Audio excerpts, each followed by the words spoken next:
hari ini kan baik VP maupun GP Ansor itu terutama di lembaga legislatifnya sudah terdapat beberapa kader di Purwakarta ingin menjadi mitra dalam segi pembangunan di Purwakarta, apapun itu. Salah satunya tentu dalam hal pembangunan akhlak. Mungkin itu. Maka di sana ada sebuah kontestasi. Kami dari jauh-jauh hari memang sudah menyiapkan beberapa kader yang insya Allah nanti ke depan.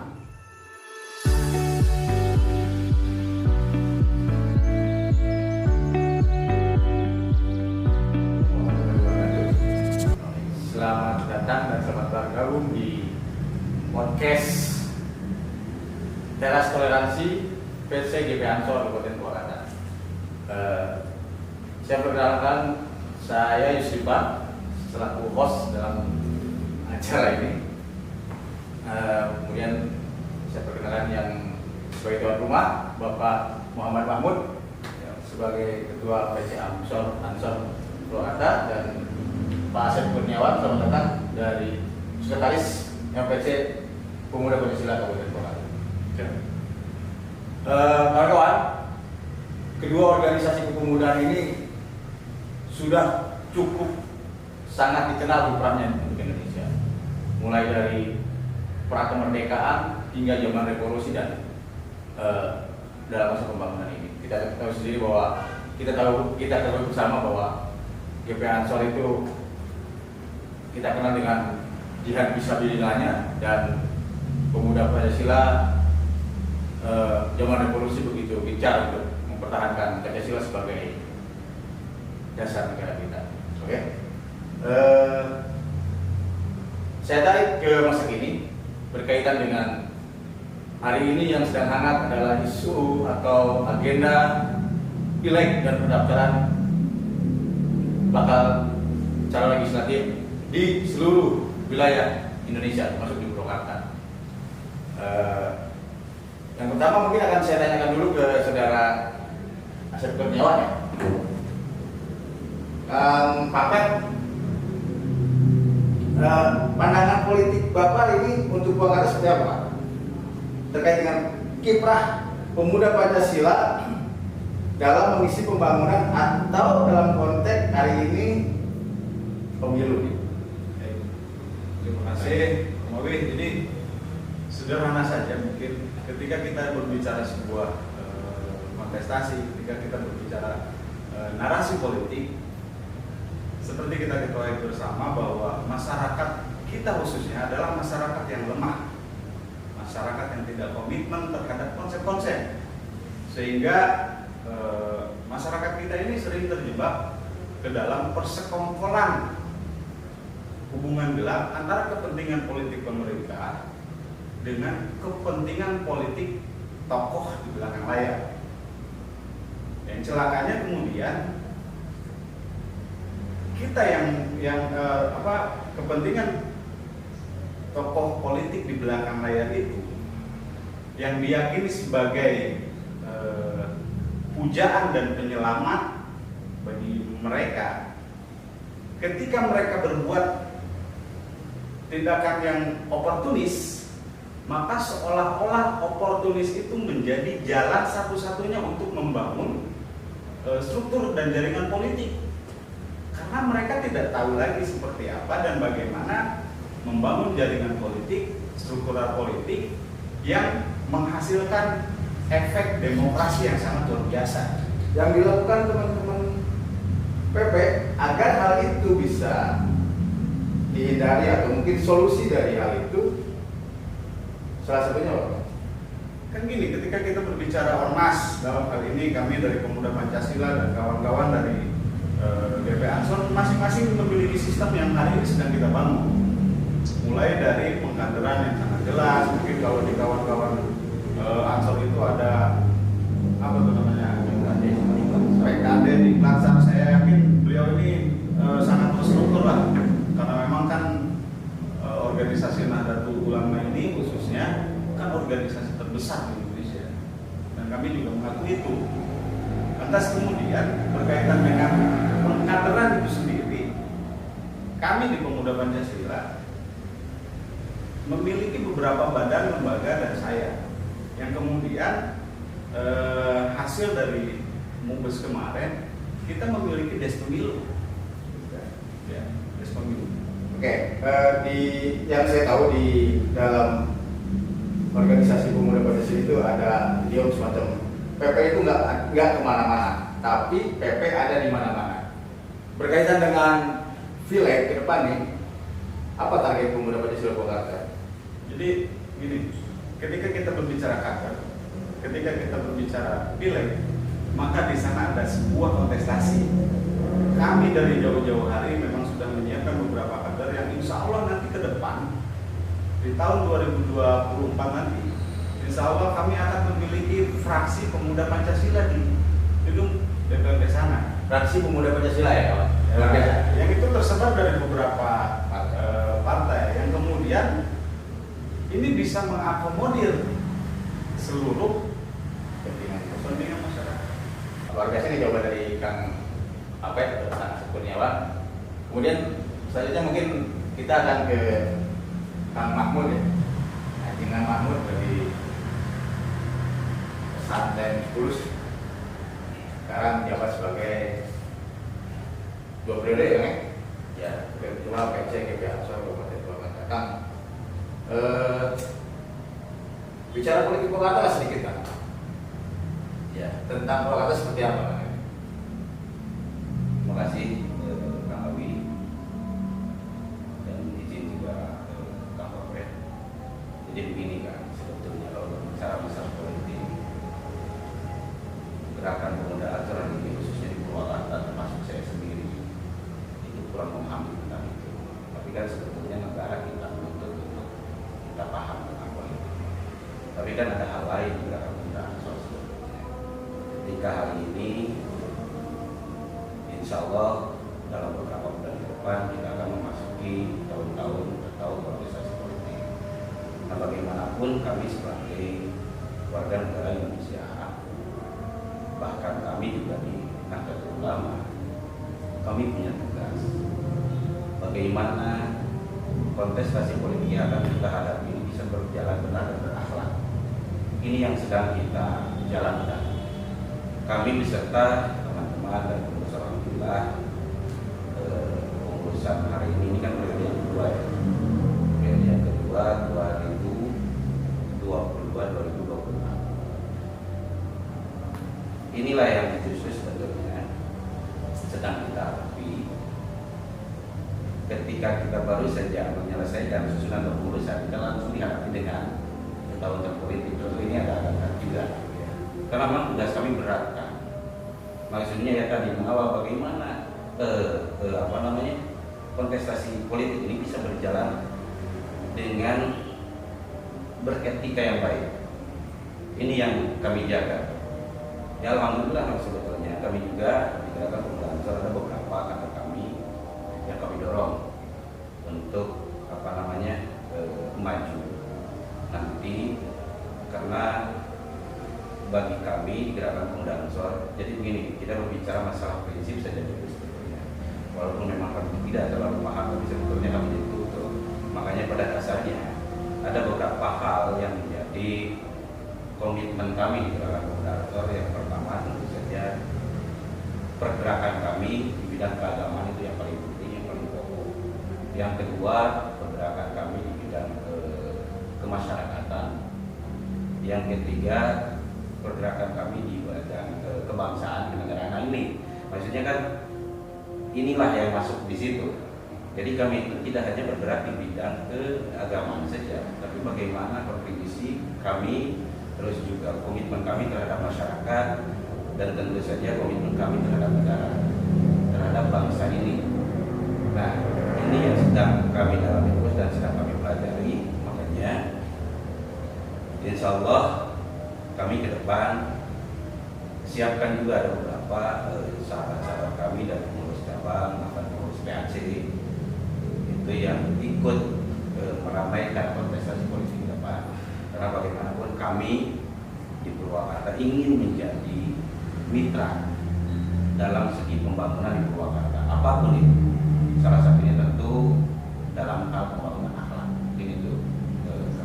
Kita tahu nih hari ini kan baik VP maupun GP Ansor itu terutama di lembaga legislatifnya sudah terdapat beberapa kader, termasuk di GP Ansor juga ada kan, kayak Kang Alek atau Kang Cece Kodir. Ke depan nih yang harus ditekankan lagi apa nih, masing-masing dari DPP harus gimana, dari GP Ansor harus gimana. Jadi ini untuk penekanan aja mungkin ke bahwa kita tuh punya target untuk masyarakat lokal itu apa gitu? Ya, gini sih sebetulnya. Ini kita masuk ke wilayah diskusi aja. Kita kan sharing nih antara kami dengan pemuda Pancasila dan kawan-kawan Ansor.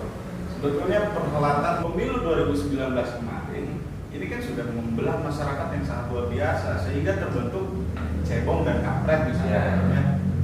Nah ini kan bagi masyarakat perjuangan politik ini seolah-olah ini adalah hidup dan mati. Perjuangan politik ini seolah surga dan neraka itu. Lalu temilih yo asya asup neraka itu. Mun hanya memilih kan dia misalkan asup surga gitu kan. Nah, disinilah mungkin peranan kita, apalagi kawan-kawan Ansor yang notabene concern di wilayah itu, dengan harapan kami ini juga bisa mewarnai ke depan, terus kemudian tidak ada lagi istilah-istilah cebong dan kampret di kemudian hari. Terus merenakom ini output yang dihasilkan kan hari ini ketika kita berbicara tentang pemerintah, ketika kita berbicara tentang namanya bagaimana pemerintahan ini berjalan dengan sangat baik, faktanya kan tidak sesuai dengan harapan yang diharapkan oleh masyarakat. Sementara masyarakat ini sudah terbelah gitu. Masyarakat sudah terbelah, terus kemudian cebong dan kampret sampai hari ini juga masih membekas, gitu kan? Figur yang dihasilkan hari ini sedang mengalami krisis legitimasi. Krisis legitimasi kan apa? Ya, kita berbicara Purwakarta lah. Ya. So, opini-opini yang dibangun terhadap pemimpin-pemimpin kita yang kemarin dihasilkan atas produk Pileg 2019, Pilkada 2018, ini kan sangat luar biasa. Sentimen negatif luarnya. Nah, duka tak pandangan Om nih di kacamata kawan-kawan GP Ansor. Ya justru itu, makanya kan dari awal tadi saya sudah bilang bahwa 2024 ini harus menjadi persaingan politik yang beretika. Karena ini juga pembelajaran dari 2014, 2019 kan. Nah, bagaimana ya tadi memang betul. Jadi ada dua kubu, cebong, kampret. Nah, padahal ini kan sebetulnya sangat tidak diinginkan. Karena pada akhirnya ini yang menjadi bahaya, isu sara yang keluar ini loh yang paling bahaya. Dan saya melihatnya begini, kita ini luar biasa, khususnya masyarakat Indonesia, fanatisme terhadap agama juga luar biasa ya. Padahal mau sholat, mau enggak, ya kan? Ya. Tapi kalau misalkan udah disentil agama, gitu kan, udah di urusan-urusan agama, dia mau berani keluar, mempertaruhkan nyawa, dia berani. Nah ini kan sebetulnya di situ memang kelebihan kita fanatisme terhadap agama yang luar biasa. Tapi menjadi kelemahan juga ketika hal ini dimanfaatkan oleh orang-orang yang tidak bertanggung jawab dan punya kepentingan.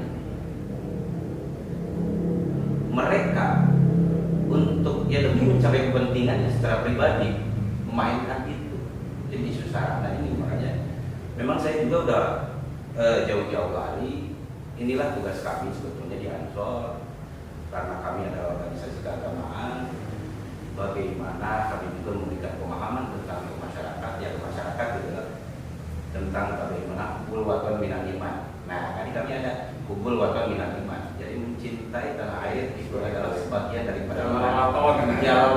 Nah itu maksudnya kenapa ada syair-syair seperti itu kan ada lagu yang memang inilah pentingnya pemahaman masyarakat tentang bagaimana mencintai tanah air. Jadi 2014-2019 memang kami sangat pelajari itu bagaimana nanti ke depan 2024 yang akan dihadapi sekarang itu betul-betul memang kontestasi politik yang betul-betul beretika, yang betul-betul baik dan menghasilkan sesuatu yang luar biasa untuk Indonesia khususnya. Itu kan maksudnya. Tapi kan kelihatannya kalau misalkan 2024 akhir aman itu juga 2019 gitu. Ya. Karena memang sepertinya ini mudah-mudahan juga politik identitas ini tidak dimainkan lagi dalam isu sekarang ya. Ya, betul. Terus kan ayam fenomena anyar, ayam nama. Jadi kalau dulu mereka ini memainkan politik identitas, Ya.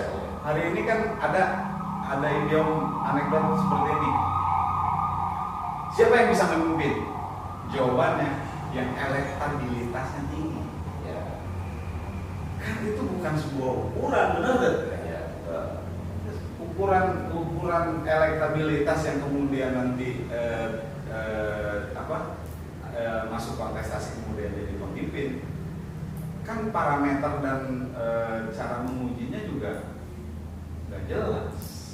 Oke, kita mungkin ke pertanyaan lain, ke obrolan isu lain. Oke, jika kita melihat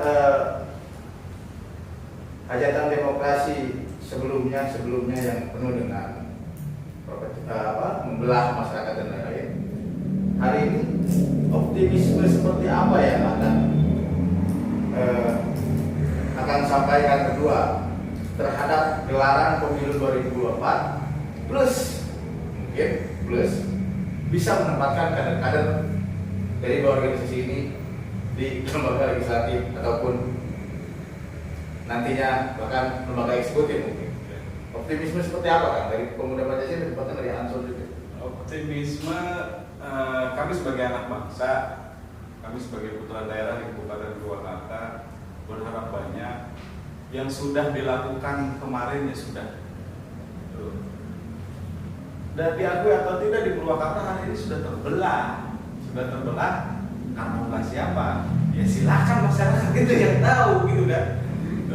Ada yang kubunya si A, ada yang kubunya si B, belum ada lagi yang kubunya Pilpres masuk ke kubu ini. Yang Masyarakat ini terbelah dalam konteks lokal ya, konteks lokal. Kita kan berbicara nih wilayah lokal Purwakarta. Kan ada kubu si A, kubu si B, terus ada kubu si C sebenarnya. Yang semuanya ini berafiliasi terhadap kepentingan politik, khususnya di wilayah kontestasi. Padahal dalam masyarakat betul-betul begitu. Si orang jungkir balik gitu kan, arek pauda-kuda pengen pakai gel-gel bodoh teh. Faktanya kan ke tokoh-tokoh uramanya, narasi itu lebih penting daripada nasi. Rakyat mah tuh butuh narasi. Rakyat membutuhkan betul disebut sangu. Gitu. Ya kalau optimisme selagi pemangku kebijakan, terus pelaksana perhelatan dalam hal ini lembaga-lembaga pelaksana pemilu itu tadi dengan sangat netral dan tegas menjalankan aturan-aturan yang sudah ada. Dan saya yakin lah kita ini semuanya memiliki niat yang sama, membangun Purwakarta. Dan mungkin orang Purwakarta yang menghancurkan Purwakarta sorangan, kecualinya orang luar mungkin. Gitu. Jangan. Ya, jadi kan begini, kalau kontestasi politik itu kan sudah menjadi dinamika. Iya. Pasti itu akan terjadi kubu-kubuan. Kan kubu ini, karena kita tahu juga yang maju mau pilek atau misalkan pilkada nanti juga bukan satu orang saja, kan gitu. Calonnya hanya satu, pasti banyak misalnya. Tentu kan bakal terjadi berapa kubu tuh. Dan yang penting bagaimana semua partai politik ataupun calon-calon lah mereka bisa bisa Jadi mereka ini sebagai calon wakil rakyat itu kan harus dari awal mempunyai niat yang baik. Memang betul-betul dia menjalankan amanah rakyat. Jadi pasti pahamlah semua. Ya tadi betul. Semuanya juga pasti mempunyai niat baik. Tapi kan bagaimana tinggal implementasinya. Jadi jangan sampai dari awal kita sudah punya niat baik gitu kan. Nah ini yang kadang-kadang itu dari awal punya niat baik dengan keyakinan tinggi yang terjadi. Nah itu yang jadi masalah kadang-kadang seperti itu. Nah kita kan harus paham bahwa ini adalah dinamika politik. Gak bisa semua orang nggak bisa. Jadi termasuk kami juga di Ansor.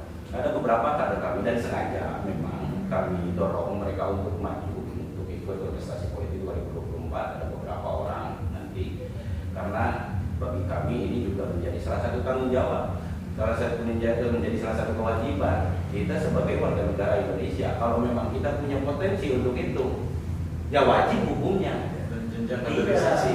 Iya betul. Kalau memang potensinya ada, itu menjadi wajib kan hukumnya. Karena ini kan yang menjalankan tanggung jawab tadi. Nah, nanti ke depannya seperti gimana itu kan kembali ke masyarakat.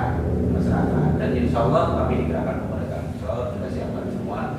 Yang penting ketika hari ini tidak dituntut untuk maju, kita punya potensi itu, insya Allah kita siap. Kita persiapkan kader-kader ya kami lah, maksudnya kami persiapkan kader-kader terbaik kami. Hasilnya nanti gimana, insya Allah kami siap menerima dengan lapang dada. Gitu. Dan insya Allah juga kami siap dengan teman-teman yang lain untuk memberikan pemahaman kepada masyarakat, memberikan pemahaman kepada ya intinya nanti pemilih kami misalkan kalau misalkan hasil terburuknya kami tidak jadi, insya Allah kami siap untuk berada mereka untuk bisa menerima hasil apapun seperti itu. Artinya teman-teman di GP Ansor dan di Pemuda Pancasila tetap optimis bahwa pelaksanaan hajatan pemilu ke depan ini akan terlaksana dengan riang gembira dan menghasilkan para pimpinan maupun wakil rakyat yang berkualitas dan berintegritas. Dan ini kan, alhamdulillah ya, saya mati dan ketinggalan. Alhamdulillah hari ini, malam ini menjadi awal podcast dan di tempat yang baru juga sekretariat Ansor, alhamdulillah baru 1 bulan ini. Alhamdulillah juga malam ini kita bisa ngobrol langsung, bisa hadir bareng bersama sahabat saya Kang Upet dari Pemuda Pancasila secara organisasi. Nah ini kan membuktikan bagaimana sinergitas, bagaimana kebersamaan ini kan terjalin. Maksudnya kan seperti itu. Nah insya Allah nanti ke depannya juga kita akan kita akan bilang di podcast ini kita akan ngobrol-ngobrol. Kita kan maksudnya Ansor ini punya niatan ke depan. Kita akan buka komunikasi kita akan buka silaturahmi kita untuk ngobrol dengan siapapun, dengan lintas organisasi, dengan lintas ormas, lintas agama, lintas suku, kita akan undang semua. Karena memang itu juga menjadi prinsip kami. Prinsip kami di Gerakan Pemuda Ansor bagaimana toleransi ini harus terjaga.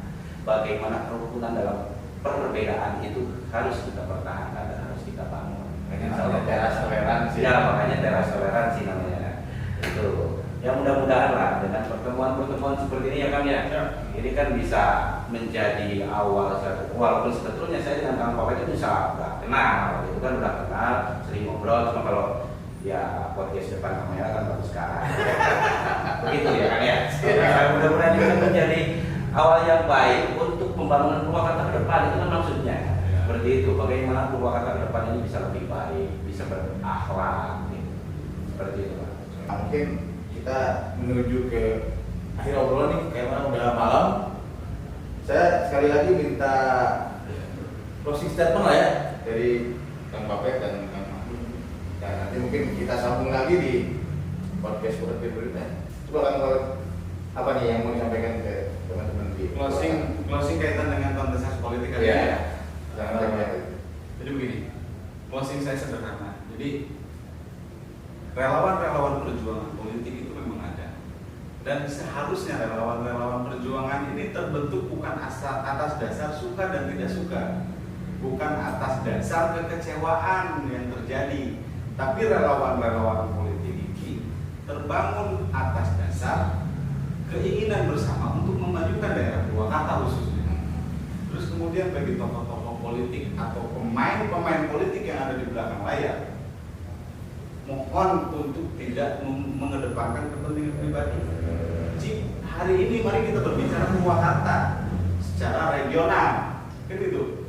Jangan lagi mengedepankan ego, sehingga tercapailah apa yang dicita-citakan oleh founding father kita, oleh para pemimpin kita. Ke depan Purwakarta ini lebih maju, lebih sejahtera, masyarakatnya sejahtera, pemimpinnya amanah. Dan kami ini sebagai pelaku-pelaku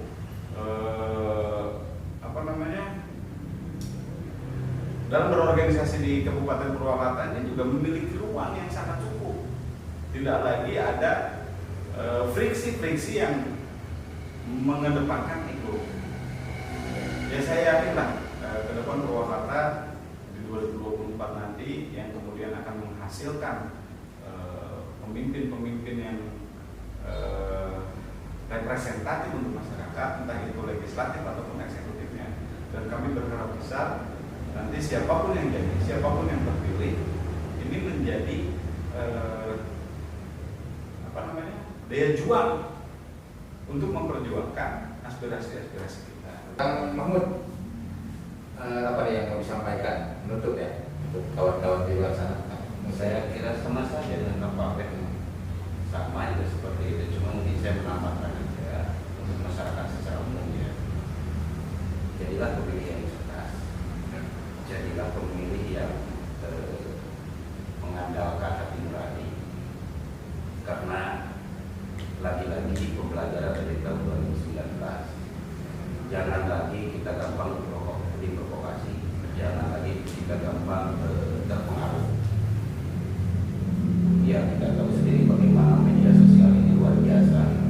Biasanya memang isu-isu itu keluarnya dari media sosial.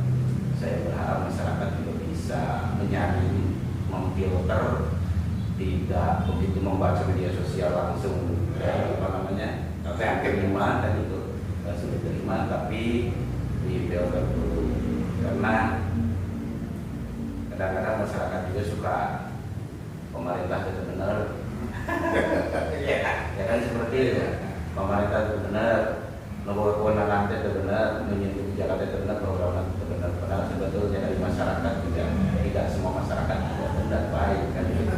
Pada akhirnya antara pemerintah dengan masyarakat itu kan perlu ada kebersatuan ya. Terus juga ya tadi saya berharap masyarakat untuk 2024 ini ayolah kita bareng-bareng menjadikan kontestasi politik ini kontestasi yang betul-betul menghasilkan hal yang luar biasa khususnya untuk Kabupaten Purwakarta. Jangan cepat terprovokasi apalagi dengan isu-isu sara. Saya kira isu-isu politik identitas ini udahlah sampai kemarin saja, kedepannya nggak usah lagi ada. Dan mudah-mudahan pemilu yang akan datang bisa menghasilkan pimpinan atau misalkan wakil rakyat yang memang betul-betul memperjuangkan rakyat. Mungkin tidak dulu panjang lebar ini karena emang baru podcast permulaan ya, perdana dengan berbagai persiapan yang belum cukup. Nanti ke depan mungkin akan ada podcast selanjutnya yang insya Allah dengan persiapan yang lebih matang lagi. Mohon maaf jika memang dalam sesi ngobrol ini ada hal-hal yang mungkin sedikit menyinggung dan lain-lain. Itu bukan maksud kami untuk seperti itu, tapi mudah-mudahan ini menjadi awal yang baik untuk seluruh elemen masyarakat Purwakarta yang nantinya bakal kita undang juga untuk sekedar ngobrol-ngobrol dan mencari solusi permasalahan pembangunan di Kabupaten Purwakarta. Assalamualaikum warahmatullahi wabarakatuh. Terima kasih. Salam.